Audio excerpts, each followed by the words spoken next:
Hey everybody, good morning. Welcome to the Bowie Knives and Big Fish channel. My name's Fred Brandt.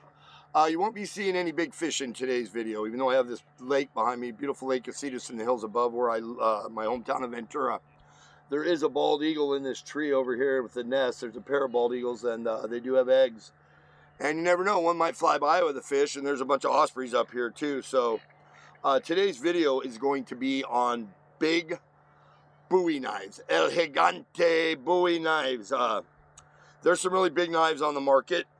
There are companies that are almost in like competition to see who can make the most stupidly big Bowie. None of these is American made, but I do enjoy my big Bowie knives. As far as that's really all they are, just a big giant Bowie knife. So I'm going to start with the cold steel knives. One of my favorites and one of my original big Bowie knives that I bought is a Black Bear Bowie Machete by Cold Steel. You can look, it's made in South Africa. And that's stamped into the tang right there, or the ricasso. It says Cold Steel, South Africa. It's a really cool knife. I've always got it around when I'm camping, if I'm up in the mountains, and I always stick it in a piece of wood somewhere around my campsite, just as a like symbol of American dominance. Look at my Bowie knife. And I was going to stick it in the table right here, but you guys might get mad. It's almost like a form of vandalism, so I'm not going to do that. Here we have the 1917 Frontier Bowie, another cold steel gem. I really like this knife. I've had it for a long time.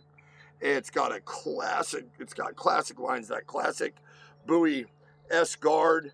And it's got a rosewood handle. It's got the clip point, a little bit of a belly. Most Bowies have a little more belly, but it's a bitchin' knife. We have another cold steel here, the Wild West. It's big. It's unwieldy and cumbersome, and I don't really care for it that much as far as cold steel goes. The guard's way too big. It's just heavy, but it came with a beautiful sheath, you know. And anyways, I have one, therefore it's in this video. Next, we have the Gil Hibben Bloodwood Magnum, and since it's illegal to chop down redwood trees and oak trees, maybe you could use it on a sycamore out in your backyard or something, but this dang thing, holy crap, that is a Magnum, all right. I don't know, I mean, I'm afraid to swing the thing. I'm going to lose an arm. If I swing it with my right arm, my left arm is going to be laying over there. Anyways, the Gil Hibben Bloodwood Magnum. It's a big knife. It's cool to have. You know, it's not really no practical use. Here we have the Crocodile Dundee Bowie. That's not a knife. This is a knife. Yeah, that's what it is. That's not a knife. This is a knife. It's cool to have. Whatever. Now we have a Colt. And these knives all have oil on them. They're gathering dust, so if they look like crap, it's because I don't feel like wiping the oil off.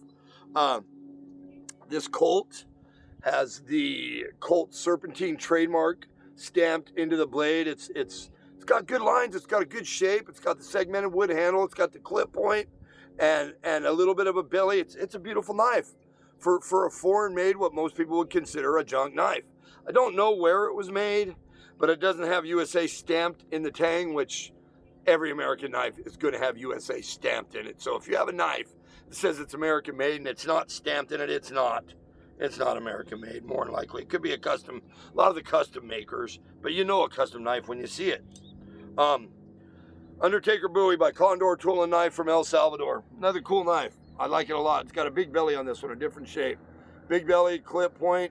It's got a regular flat guard, and it's got the coffin handle with brass pins. That's a really nice knife. That one goes for about $100. Same with this, about $100. It's a timber rattler, which I love rattlesnakes. This, and I don't hurt them. They're fun to catch and let go and get out of the road. This timber rattler Damascus goes for about $100. It's got good lines. They're good looking knives. It's got the clip point, little belly. It's got a guard, a brass guard. The handle's shaped good. It feels good in the hand.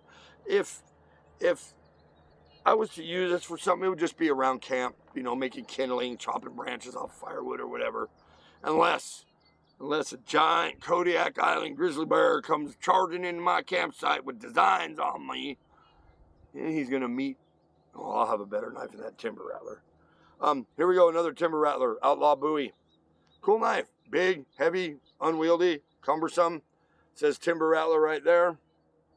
Not that bad of a knife, you guys. For the price point, 35 bucks, what do you want? The thing's tight. It feels good. It's not unbalanced. It's big and it's heavy, but it feels good in your hand. Here we have the Cisco big giant crappy Bowie with a weird guard on it, and the blade's got the most crooked grind lines of any blade I've ever seen. And whatever, this knife's like 23 bucks. I bought one because it was 23 bucks to show you guys, hey, you can get a cheap knife that isn't all that bad for 23 bucks.